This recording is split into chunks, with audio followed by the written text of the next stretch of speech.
Hello everyone, welcome to Sapan English verse. आज है 29 जून और आज हम लोग करने जा रहे हैं द हिंदू एडिटोरियल का एनालिसिस। तो सबसे पहले शुरुआत करते हैं टाइटल से। टाइटल क्या है? बायर बीवेयर, मतलब जो खरीदने वाले हैं वो सावधान हो जाएं। ठीक है। On the QR code based drug traceability framework, मतलब एक नया सिस्टम आने वाला है, फ्रेमवर्क आने वाला है जिसमें दवाइयों में क्यूआर कोड लगा रहेगा और उससे आप पता लगा सकते हैं कि दवाई असली है कि नकली है, कब बनी है, उसका बैच नंबर क्या है। Tracking down defective batches of drugs is essential.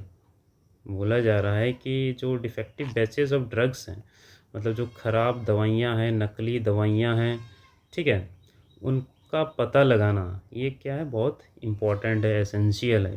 Buyer beaver, इसको देखिए लैटिन में बोलते हैं कैविएट एम्प्टर, यानी जो खरीदने वाले हैं वो सावधान रहें। ट्रेसेबिलिटी यानी पता लगाने की क्षमता।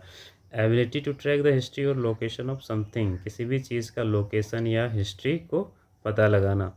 इसका सिनोनिम्स हो जाएगा ट्रैकिंग, एंटोनिम्स हो जाएगा अनट्रेसेबिलिटी। बहुत सिंपल है, बस उसमें यूएन लगा देना है।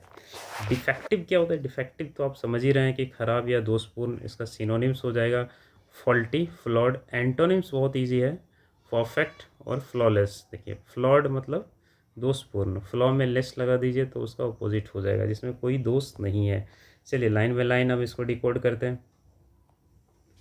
The health ministry notification to expand Schedule H2 drug to entire therapeutic classes now from curated list of brands earlier is commendable change from regulating based on revenue to regulating based on risk। देखिए जो health ministry का notification आया है वो क्या कर रहे हैं? Schedule H2 drug, schedule H2 में कुछ प्रमुख दवाइयाँ आती थी जिन पे क्यूआर कोड लगा रहता था। ठीक है, उससे आप उसका जैसे मैंने बताया अभी आपको कि कब बनी है, उसका एक्सपायरी क्या है, उसका बैच नंबर क्या है, कंपनी किस कंपनी ने बनाया है, उसका लाइसेंस नंबर क्या है, ये सब आप पता लगा सकते हो। तो इसको एक्सपांड किया जाएगा, मतलब शेड्यूल H2 में और भी दवाइयाँ शामिल की जाएंगी। Therapeutic classes now from curated list. Curated क्या होता है? क्यूरेटेड मतलब होता है कि सावधानी पूर्वक चुनी गई, सेलेक्टेड। जो सेलेक्टेड दवाइयाँ में दवाइयों को शेड्यूल H2 में रखा गया था, क्यूरेटेड को, अब उसको पूरा थेरापेटिक क्लास, मतलब जितने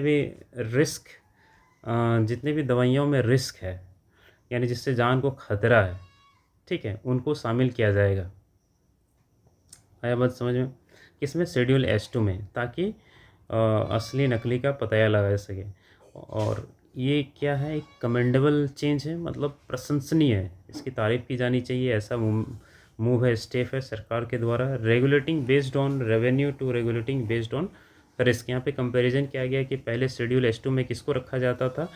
जो कि बेस्ड ऑन रेवेन्यू था, मतलब जिससे ज़्यादा कमाई होता था सरकार को, उसको शेड्यूल H2 में रखा जाता था। लेकिन अब खतरे को भांपते हुए जो दवाइयाँ जिससे जान को खतरा है उनको भी शेड्यूल H2 में रखा जाएगा, क्योंकि एक दवाई अगर ख़राब निकल जाता है तो उससे पूरा बैच को मार्केट से वापस मंगाया जा सकता है। चलिए आगे बढ़ते हैं।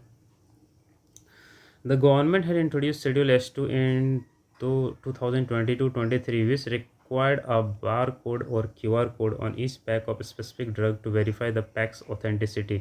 बहुत सिंपल लाइन है, देखिए जो सरकार है, हमारी सरकार ने 2022-23 में शेड्यूल H2 का नियम लाया था, जिसमें क्या था कि दवाइयों में बारकोड या फिर क्यूआर कोड होना चाहिए उसके पैकेट में।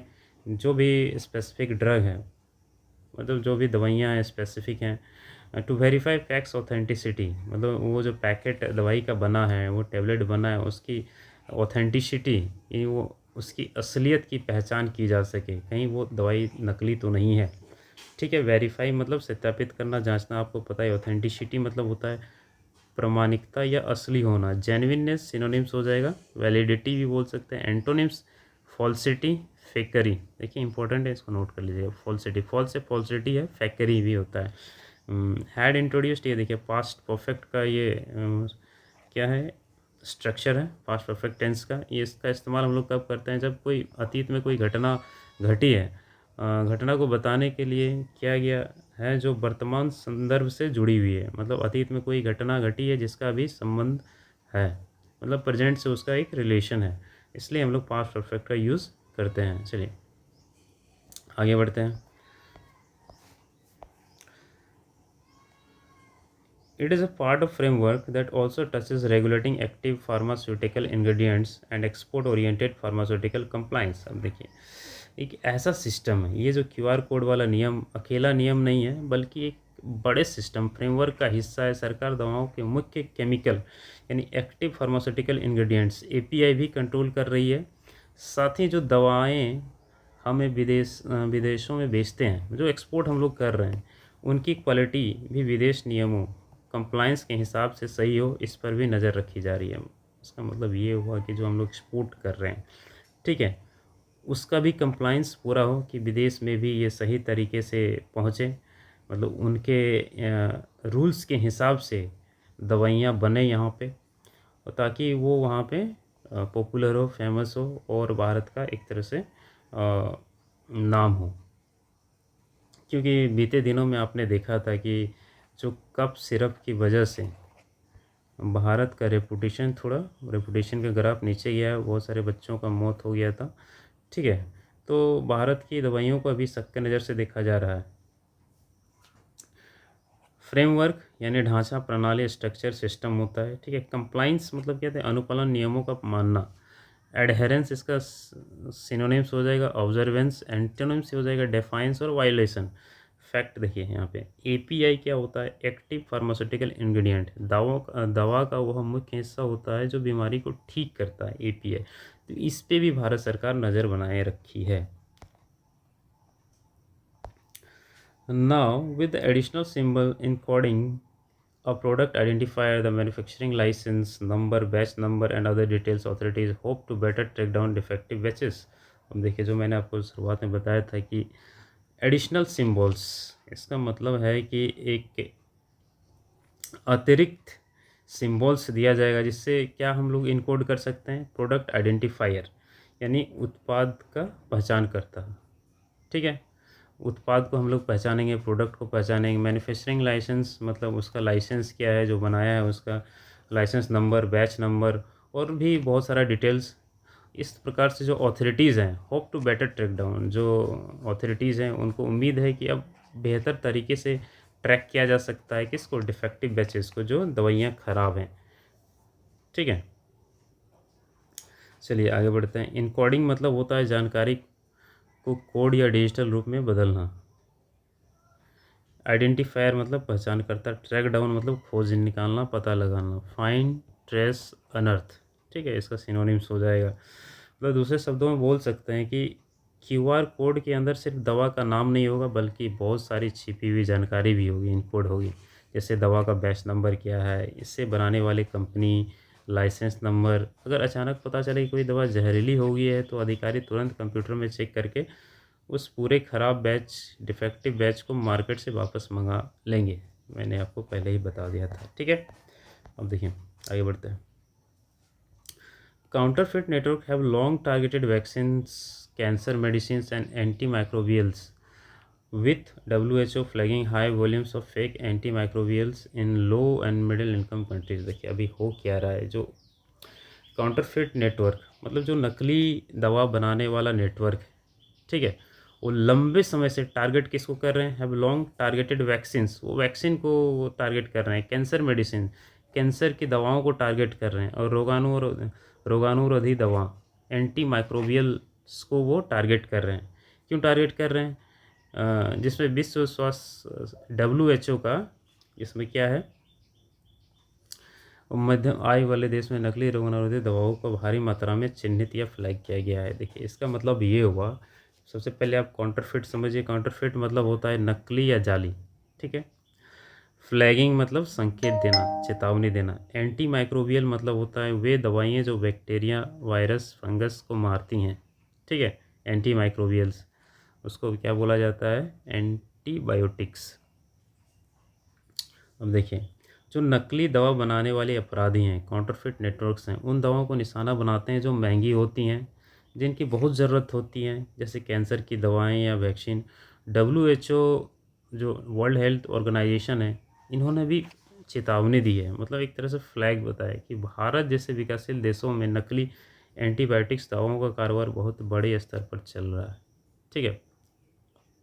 तो WHO ने भी फ्लैग दिखा दिया है, एक तरह से इशारा कर दिया है कि जो फेक एंटी माइक्रोबियल्स हैं, हाई वॉल्यूम में कहाँ पे बन रहे हैं, इन लो मिडिल इनकम कंट्रीज़, मतलब जो निम्न और मध्य आय वाले देश है वहाँ पे ये ज़्यादा बन रहे हैं, यानी भारत जैसे देशों में। नेक्स्ट सेंटेंस पे आते हैं। India has one of the world's highest antimicrobial resistance rates and substandards antimicrobial can lead to subtherapeutic dosing exerting selection pressure on resistant strains. देखिए इसको समझना बहुत ज़रूरी है। ये लाइन जो है आपके हेल्थ से रिलेटेड है। देखिए ये एक बहुत महत्वपूर्ण वैज्ञानिक लाइन है। देखिए एएमआर को आपको समझना पड़ेगा। एएमआर होता क्या है? Anti microbial resistance. ये क्या होता है कि दवाएं धीरे धीरे क्या हो जाती हैं, बेअसर हो जाती हैं। मतलब दवा जो है आपके शरीर में कोई इफ़ेक्ट नहीं डालते। आप बीमारी को ठीक करने के लिए दवा खाते हो, लेकिन वो क्या होता है, ठीक नहीं होता है, दवा बेअसर हो जाता है। इसको बोलते हैं एएमआर। समझ गए? एंटी माइक्रोबियल रेजिस्टेंस क्या होता है? जैसे मान लीजिए आपको नकली दवाई दे दिया गया है, ठीक है, आप नकली दवाई खा लिए। अब उसमें जो वायरस या बैक्टीरिया को मारने वाला दवा है वो उसका मात्रा कम है, तो वायरस या बैक्टीरिया को वो मार नहीं पाएगा, तो वायरस उसका आदी हो जाएगा। ठीक है, वायरस उससे लड़ के और स्ट्रांग हो जाएगा अपने आप को क्या, और उसका डिफेंस मजबूत हो जाएगा। तो जब आप फिर से दवा लेते हैं उससे हाई डोज वाला, तो भी वायरस नहीं मरता। इस तरह से आपके अंदर एक एएमआर डेवलप हो जाता है, यानी एंटी माइक्रोबियल रेजिस्टेंस, जो बहुत ही खतरनाक है। धीरे धीरे क्या होता है कि आप दवा खाते जाते हो, आप पे कोई असर ही नहीं होता। ठीक है, जब हम नकली या घटिया दवा खाते हैं तो उसमें असली दवा की मात्रा कम होती है। ठीक है, इससे बीमारी पैदा करने वाले बैक्टीरिया मरते नहीं, बल्कि उन्हें उस दवा की आदत हो जाती है और वे पहले से ज़्यादा ताकतवर रेजिस्टेंट स्ट्रेंथ्स हो जाते हैं। समझ रहे हैं? Exerting selection pressure on resistant strengths, वही रेजिस्टेंट स्ट्रेंथ्स हो जाते हैं। सब स्टैंडर्ड मतलब क्या होता है? घटिया, खराब क्वालिटी का। एग्जर्टिंग मतलब दबाव डालना, उपयोग करना। स्ट्रेंथ्स मतलब होता है कीटाणुओं की प्रजातियाँ, कीटाणुओं की प्रजातियाँ, उसको क्या बोलते हैं? स्ट्रेंथ्स। चलिए आगे बढ़ते हैं।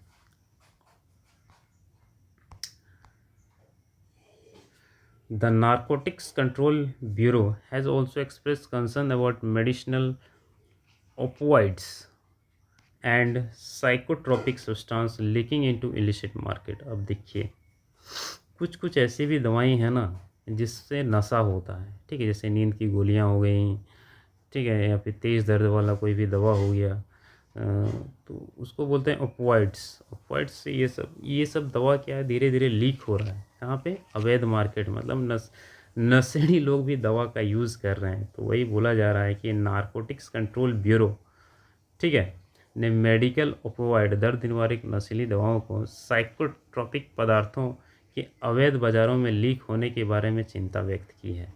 ठीक है, एक्सप्रेस्ड कंसर्न यानी चिंता व्यक्त की है। किसने? द नारकोटिक्स कंट्रोल ब्यूरो ने, क्योंकि ये लीक हो रहा है कहाँ पे? अवैध मार्केट में। मतलब नशेड़ी लोग भी ये जो ओपिओइड्स हैं ये सब साइकोट्रोपिक सब्सटेंस को यूज़ कर रहे हैं। ओपिओइड्स मतलब अफीम या उससे बनने वाली निवारक, दर्द निवारक दवाएं। ठीक है, साइकोट्रोपिक क्या होता है? मस्तिष्क और मूड को प्रभावित करने वाले पदार्थ, साइकोट्रोपिक। इलिसिट मतलब अवैध, गैर कानूनी। इसका सिनोनिम्स हो जाएगा इलीगल, अनलॉफुल। एंटोनिम्स हो जाएगा लीगल या फिर लॉफुल। चलिए नेक्स्ट सेंटेंस में आते हैं। The government will hope that the new system addresses the US FDA's and the European Medicines Agency's recurring concern about quality control, an issue on which India has found itself on the back foot over contaminated cup syrups। मैंने cup syrups का बात किया था शुरुआत में, वो उसका जिक्र आ गया। देखिए, द गवर्नमेंट विल होप, सरकार को उम्मीद होगी, ये जो नया सिस्टम है वो क्या करेगा? एड्रेस करेगा। ठीक है, एड्रेस करेगा यानी इसको प्रॉब्लम को सॉल्व करेगा। किस टाइप का प्रॉब्लम? जैसे अमेरिका के एफडीए और यूरोपियन मेडिसिन एजेंसी के गुणवत्ता नियंत्रक क्वालिटी कंट्रोल के बारे में बार बार उठने वाली चिंताओं को दूर करेगी। मतलब अमेरिका का जो एफडीए है और यूरोपियन मेडिसिन एजेंसीज हैं, वो रेकरिंग कंसर्न मतलब बार बार वो चिंता जता रहे हैं। किसको लेकर?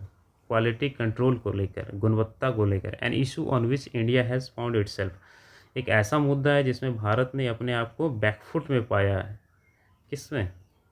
Over contaminated cough syrup. ठीक है, भारत जो है रक्षात्मक हो गया है किसको लेकर? कंटामिनेटेड कफ सिरप्स, यानी जो दूषित कफ सिरप है जिससे बहुत बच्चों के जाने गई थी, उसको लेकर। रैकरिंग मतलब बार बार होने वाला, रिपीटेड हो जाएगा इसका सिनोनिम्स, फ्रिक्वेंट हो जाएगा सिनोनिम्स।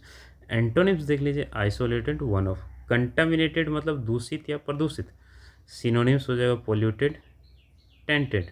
एंटोनिम्स हो जाएगा प्योर, क्लीन। इडियम्स देखिए, ऑन द बैक फुट मतलब होता है रक्षात्मक स्थिति में होना, बचाव की मुद्रा में होना, being in a defensive position, that is called on the back foot. अब देखिए next line, the US trade representative also has also repeatedly identified India as a leading source of counterfeit medicine with many fake pharmaceuticals seized at the US border originating from transiting through India। अब देखिए, जो America का, US का trade representative है, व्यापार प्रतिनिधि है, also repeatedly identified मतलब वो बार बार उस आइडेंटिफाइड मतलब आइडेंटिफाई कर रहे हैं, ठीक है, पहचान कर रहे हैं। India has a leading source of counterfeit medicine, मतलब भारत जो है लीडिंग मतलब प्रमुख, सबसे आगे है किसमें? काउंटरफिट मेडिसिन, नकली दवाओं के सोर्स को लेकर, मतलब भारत में बन रही हैं नकली दवाइयाँ। With many fake pharmaceutical seized, बहुत सारी जो नकली दवाइयाँ हैं वो कहाँ पे सीज हुई हैं? एट यूएस बॉर्डर, मतलब अमेरिका के सीमा पर, ठीक है। ये इनको जब्त किया गया है नकली दवाओं को। ओरिजिनेटिंग फ्रॉम और ट्रांजिटिंग थ्रू इंडिया, या तो भारत में बनी है या फिर भारत से होकर अमेरिका पहुंच रही थी, ठीक है। सीज्ड मतलब जब्त करना, सिनोनिम्स हो जाए कन्फिस्केटेड, इम्पाउंडेड, इंपॉर्टेंट है इसको नोट करेंगे। इम्पाउंडेड मतलब भी होता है सीज करना। एंटोनिम्स रिलीज कर देना, ठीक है। ट्रांजिटिंग मतलब एक जगह से दूसरी जगह परगमन, गुजरना, पासिंग थ्रू। नेक्स्ट आते हैं, together with policy changes affected by Jan Biswas Act 2026, the new framework finally distinguishes between the procedural non-compliance and substantial non-compliance, considering only the latter constitute meaningful enforcement। देखिए, जन विश्वास अधिनियम 2026, जन विश्वास act 2026 में लाया गया, ठीक है। ये एक नया सिस्टम है, नया फ्रेमवर्क है। फाइनली मतलब अंततः डिस्टिंग्विशेस, ये क्या करता है? एक तरह से डिस्टिंग्विश करता है, यानी बांटता है बिटवीन प्रोसीजरल, मतलब एक तरह से कंपेयर करता है किसको? प्रोसीजरल नॉन कंप्लायंस, मतलब एक होता है कि भाई काम करते करते गलती हो जाना, अनजाने में कोई गलती हो जाना। सब्सटेंशियल नॉन कंप्लायंस मतलब जानबूझकर कोई गलती करना, तो समझ रहे हैं। एक होता है कि नया नियम स्पष्ट करता है कि छोटी गलती और जानबूझकर की गई बड़ी गलती में फ़र्क होता है, उसमें डिस्टिंग्विशमेंट होता है, ठीक है। सब्सटेंशियल नॉन कंप्लायंस यानी जो जानबूझकर बड़ी गलती की गई है, और एक प्रोसीजरल मतलब भाई प्रोसीजर में कुछ गलती हो गया, दोनों में डिफरेंस है। Considering only the letter constitute the meaningful enforcement, इसका मतलब ये हुआ कि जो इन्फोर्समेंट है, पुलिस की कार्रवाई है, वो लेटर में होना चाहिए, बाद वाला में। जो जानबूझ के बड़ी गलती की गई है उसमें पुलिस की कार्रवाई होनी चाहिए, ठीक है, कड़ी कार्रवाई होनी चाहिए। डिस्टिंग्विशेस मतलब अंतर करना, भेद करना। सब्सटेंशियल मतलब महत्वपूर्ण, भारी, ठोस। द लेटर मतलब बाद वाला, दो चीज़ों का जिक्र। द फॉर्मर, इसका हो जाएगा एंटोनिम्स। नेक्स्ट सेंटेंस पे आते हैं हम लोग।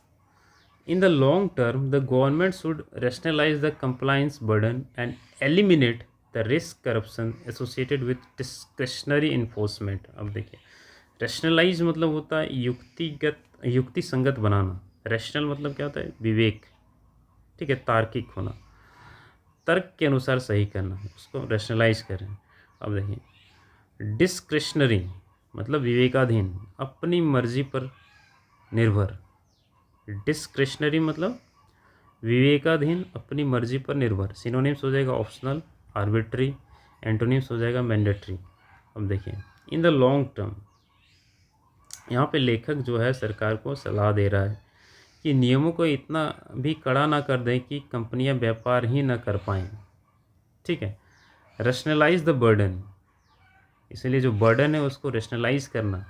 साथ ही जब ड्रग इंस्पेक्टर को अपनी मर्जी डिस्क्रिमिनेटरी से सज़ा देने के हक मिल जाता है तो वह रिश्वत मांगते हैं। सरकार को यह इंस्पेक्टर राज ख़त्म करना होगा। मतलब यहाँ पे लेखक जो है एडिटर सलाह दे रहा है सरकार को कि वो रैशनलाइज करना चाहिए कंप्लाइंस बर्डन को। जो भी नियमों का पालन करना है, जिस नियम के तहत दवाइयाँ बनेंगी उसको रैशनलाइज तार्किक बनाना है। And eliminate the risk of corruption, जो करप्शन भ्रष्टाचार का जो रिस्क है उसको ख़त्म करना है। Associated with discretionary enforcement, discretionary मतलब क्या होता है, अपनी मर्जी से जो कार्रवाई की जाएगी। जैसे ड्रग इंस्पेक्टर है वो अपने मर्जी से सज़ा दे सकता है, कैंसिल कर सकता है, तो इस तरह का नहीं होना चाहिए। नेक्स्ट सेंटेंस में आते हैं, The government must also recognize that QR code system will only be effective if backed by a state-managed database that pharmacists and regulators can access in real time, supported by interoperable software and scanning infrastructure across state। अब देखिए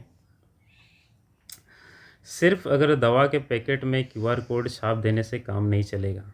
ठीक है, the government must also recognise the QR code system will only be effective, मतलब जो QR code का system है सिर्फ तभी इफेक्टिव प्रभावशाली होगा ये backed by state manage database. ठीक है, इसके लिए एक बहुत बड़ा कंप्यूटर सर्वर डेटाबेस चाहिए, कंप्यूटर का सर्वर चाहिए। Pharmacist and regulators can access in real time, जो फार्मासिस्ट्स हैं यानी जो केमिस्ट हैं दवाइयाँ जो बेच रहे हैं, ठीक है, जब वो दवा को स्कैन करेंगे तो रियल टाइम में मतलब तुरंत पता चल रहा है कि दवा असली है कि नकली है, समझ रहे हैं, रियल टाइम में पता चलना चाहिए। Supported by interoperable software, interoperable मतलब सॉफ्टवेयर एक दूसरे से जो कनेक्टेड हैं।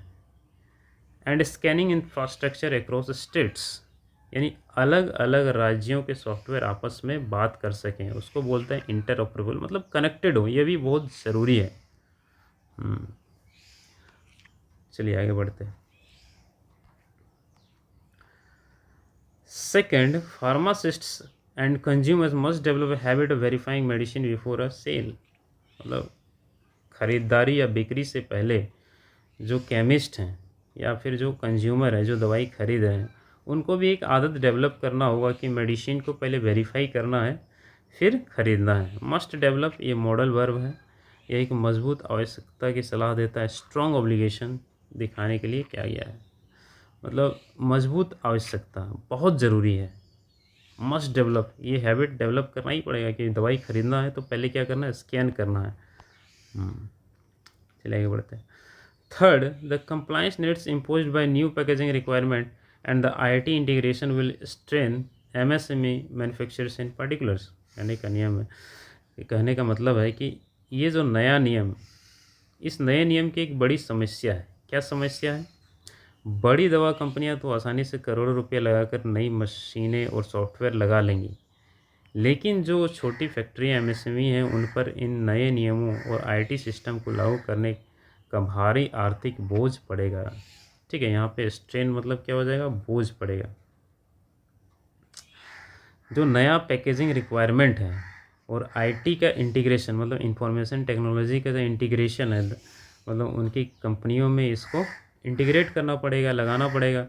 तो जो MSME हैं, जो छोटे उद्योग हैं, मैन्युफैक्चरर्स हैं, उन पे थोड़ा सा बोझ पड़ेगा। ठीक है, इंटीग्रेशन मतलब एकीकरण या जोड़ना, स्ट्रेन मतलब तनाव डालना, बोझ डालना। Finally, prescription data on controlled substance is sensitive information and will need to be handled with a digital governance layer that does not yet exist।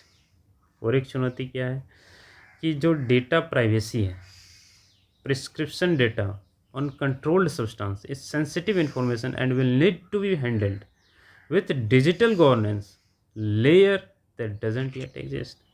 मतलब जैसे कौन सा मरीज नींद की गोलियां खा रहा है या डिप्रेशन की दवा ले रहा है, या उसकी बहुत पर्सनल जानकारी इन्फॉर्मेशन है। इस डेटा को सुरक्षित रखने के लिए सरकार के पास अभी तक कोई मजबूत साइबर सुरक्षा कानून या डिजिटल ढांचा तैयार नहीं है। ये सब क्या है, सेंसिटिव इन्फॉर्मेशन है और इसको डिजिटल गवर्नेंस के द्वारा हैंडल करना है।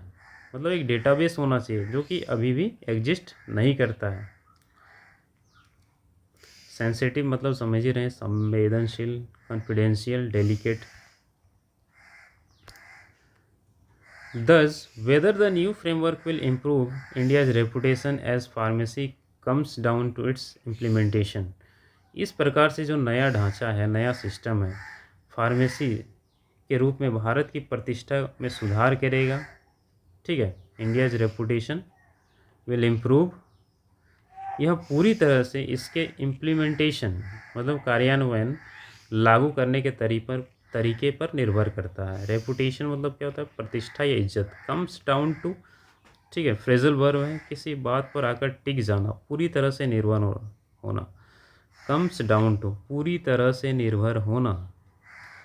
इम्प्लीमेंटेशन, कार्यान्वयन, लागू करना। Okay, thank you.